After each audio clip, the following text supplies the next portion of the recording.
Sup Shredders, my name is Logan aka Spiderhands, and welcome to an SP Reviews, where today we have ourselves a track from an act named Big Sexy titled The Admiral's Daughter. And if we switch over to here, we have ourselves a track on the screen. This is the third track that I've reviewed off of this album, River of Shame. The first of those being New Mexico Nights, and the second being The Disposable Man. Apparently, The Admiral's Daughter is the most complicated composition or arrangement on this record, so I'm excited to check that out, and we're going to listen through it from start to finish, and we're going to hear what we think. Let's go.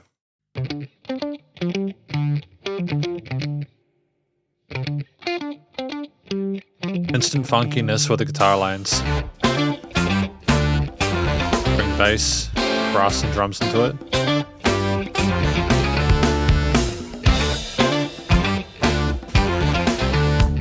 Drums and organs.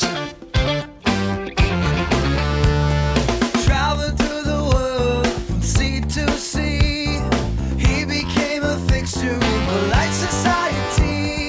A wife and a mistress can only last so long. It's time for all the kids to get moving on. A few months later, she was living alone, stranded in the States in a foster home. She could only dream of what a better life could ever mean, could ever mean. Oh yeah, she could only dream of what a better life could ever mean, could ever mean. She is the Admiral's daughter, ready to take her orders. She is the Admiral's daughter, ready to take her orders. Great chord no groove on that hi-hat there.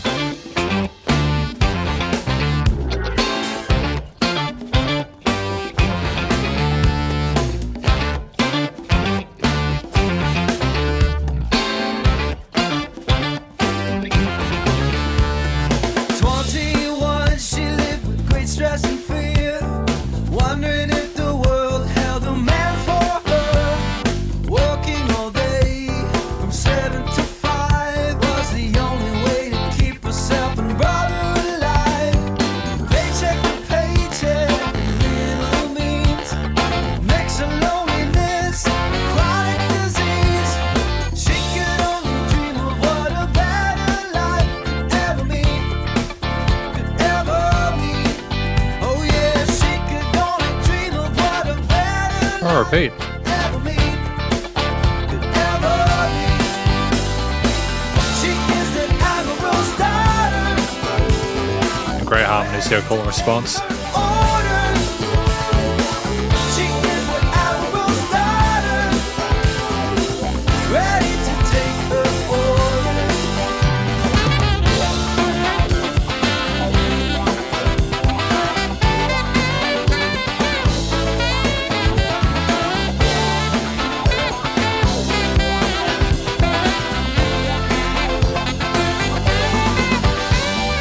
Now he has a new family and trophy wife. He enjoys the trappings of an officer's life, with his medals and his lofty career. Every other year he writes a letter to her. Though he's taught her beauty, grace, and style, know that he will never walk her down the aisle. She could only dream of what a better life could ever mean, ever mean. Do you hear me? She could only dream of what a better life could ever mean, ever mean. Say it, she could only dream of what a better life could ever mean, ever mean. She is the Admiral's daughter, ready to take her orders. She is the Admiral's daughter, ready to take her orders. She is the Admiral's daughter, yeah. Great shift to the rights here. Take her orders. She is the Admiral's daughter, ready to take her orders.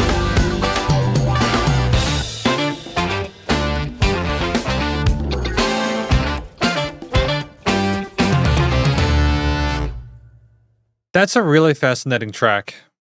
I did enjoy my time with that one. It's not a particularly happy story, but I still feel like it's an important one to tell. I'm going to talk about this track more in the conclusion. Because welcome to the conclusion of my review of this track from an act named Big Sexy, titled The Admiral's Daughter. What do I think The Admiral's Daughter is about? I think it's about the daughter of someone who is between two families. They've got their wife and then the mistress, and then inevitably what happens is the father goes with the mistress and they have another family there, and the daughter gets left behind. And I get the impression that she couldn't possibly have a better life. You know, her dad's not going to be there to walk her down the aisle. Clearly, they're potentially, or they are going to be estranged. Either he's left her behind or she wants nothing to do with him. But it's just it's an interesting situation to discuss, where you get the parallel, not necessarily parallels, but the different lives they have, where there's someone who has got the choice to be able to just decide whether or not to have their own sort of like daughter in their lives, and to just kind of throw them away for another family. And you've got the child, even if as they grow up, they're just having to cope with those responsibilities and just take the orders that they have to. I suppose it's really sad. It's a sad story, but unless I've completely misunderstood it. But I think that it's well sung. It's sung in a way where it's very, very palatable. We have a vocalist who understands how to write compelling vocal melodies and harmonies in those hook sections with interesting call and response with the ooh. Yeah, they're great. Great sounds. They're smart decisions. And as lead elements, they do a great job of carrying the piece for the most part. With other situations, like just the complete instrumental parts we have with the mixture of different guitar, bass, drum, brass, like trumpet, sax parts there, the organs, lots of different instruments within this, as well as sort of like hand drums and shakers and stuff. Or you have the saxophone solo later on the piece, which was again a great sort of alt foil melody for what was going on there. It was a great use of 4.5 minutes, but it was sung really neatly. There was these lines in the verse sections, and they'd always finish on her, and I think that was done deliberately to sort of put the focus on her within this, because there's all the stuff the father is doing, but the focus maybe should have been on her or something like that. Well, I would assume it would have. I want to listen through the song again to like get the full context, but I just want to point out that was an interesting way of finishing those stanzas, to kind of like emphasize that. It's a great track. It's a well fleshed out piece, which starts, at the beginning of it. What do we start with? Just a simple guitar riff there. And that's all you really need at the start. You've got that guitar riff at the start, and then you have the brass and everything else kind of develops afterwards, and you build the track up and you get a massive feeling from it because of the instruments you get introduced to within that first 20 to 30 seconds in a way that's very satisfying. It doesn't throw everything at you at once. It's not trying to overwhelm you. It's saying, look, this is the idea. This is an interesting minor major-ish riff here. It's not leaning too much one way or the other in regards to the emotionality of it. And then, honestly, like the transitions between the verses and choruses and the solo sections, it's actually quite an upbeat track, even though there's some heavy subject matter discussed. I feel like it was a fantastic decision to have the guitars predominantly play the palm muted alternate picked notes or bar chords there, or sort of like single coil bar chord parts there, so alternate strums, maybe with a bit of wah as well there. The guitar to be a rhythm element here, I think it was a smart idea. The saxophone working off of different melodies where the guitar is playing, but also harmonizing with the other brass parts. And then, of course, having its all sort of full-blown solo section later on there, exploring the scale shapes within its range there, finding its own voice within the piece, almost like an alternate perspective to what the singer is doing. It's fantastic, and it's full of life, and there's some interesting legato effects, and it's quite technical. It's a tricky solo, but they slam it. They do really well with that saxophone solo. It's got a great amount of feel to it that I think kind of coordinates with the intensity of the emotions expressed within it, even though we're not trying to be too sort of heavy with it. I think the bass playing is really tight within this one. I really appreciate what's going on with trying to keep a sense of pace and groove with the guitar and brass riffs and stuff like that, whilst also maintaining a sense of connection to the drums. The drums, of course. Sticking with like a chord note groove for quite a lot of it. 1, 2, 3, 4, but with lots of different 8th, 16th, and triplet note patterns in there as well.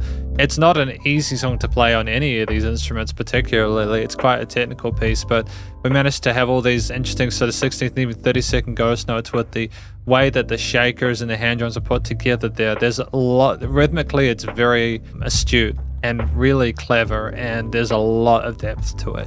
You got the main sort of hits and then the ghost notes as well there. The track is glued really nicely into post-production, so there aren't massive spikes in volume or anything like that, but I think that's, kind of what you want. You don't want there to be too massive changes. You just want there to be a bit of life to it. But the percussionist, again, does seem to keep a sense of groove with the rest of the track, especially those movements to like the chord note hi-hats in the chorus, to like the rides in the second half of like the final outro part there. I thought was a masterstroke on the repeat. It was just great to sort of change the atmosphere of it with that one simple change. The organs with a bit of vibrato there as well, riffing off a lot of what is going on with the guitarist and the existing parts. We just had a lot of different instruments playing similar parts there to reinforce them in their niche of the frequency spectrum to make it sound huge with that size and that dimensionality. I think, again, the trumpets that we had were a nice addition to what was going on with everything. Like they were more of they were either more percussive and staccato-y, or they held some of these notes and worked alongside some of the more sort of like longer held notes from like the keys and stuff to sort of create more of a pad-like effect. And I appreciate that. It's nice to have an understanding of how to put these different instruments together in a way that creates for a compelling listening experience. It's about knowing how much to do in sync or in unison and when to sort of step them away and kind of switch things up and make it a bit more sort of exciting. In regards to the theme itself, there are some occasional chords that sound a little bit tense or kind of angsty, but it's working with majors and minors, and we aren't trying to overcomplicate the progressions too much. I think that if we'd made it sound a bit too experimental, it might have taken away from what we were just trying to discuss within the lyrics. And again, I think this is one of those songs where by not spoon-feeding the sort of the tragedy of the situation musically, you are left either, listening to the lyrics and having a slightly different, like having a different experience, or just not listening to the lyrics but enjoying the music and being like, yeah, I can vibe along to this, I like this. And I think there are situations where people actively listen to music and some where they passively listen. So I think it's important in situations to create palatable, entertaining musical concepts, even if, if you listen a bit more carefully, it's a bit more sort of dire. The studio recording, mixing, and mastering, though, is tight. Things are well leveled in the mix, well glued. This is comments I have across this album from the 3 tracks I reviewed so far. Things are nicely niched in the frequency spectrum, no weird resonances, nice and wide in the stereo field, music surrounded you in the headphones. And there was dynamic range, and it was nice and loud without pumping, so the bus compression limiting was handled. And just to mention the vocals, they could clearly sing. They didn't need any sort of like extra help in the post-production. Just a bit of compression, reverb, and we were basically good to go.